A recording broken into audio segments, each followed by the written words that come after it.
இயேசுவின் அன்பு இதயங்களுக்கு காலை வணக்கம்.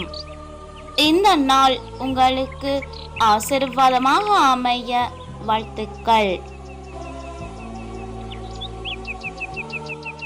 இப்புதிய நாளுக்கான ஆசீர்வாத இறைவசனம் மலாக்கி அதிகாரம் 3 இறை வார்த்தை 12.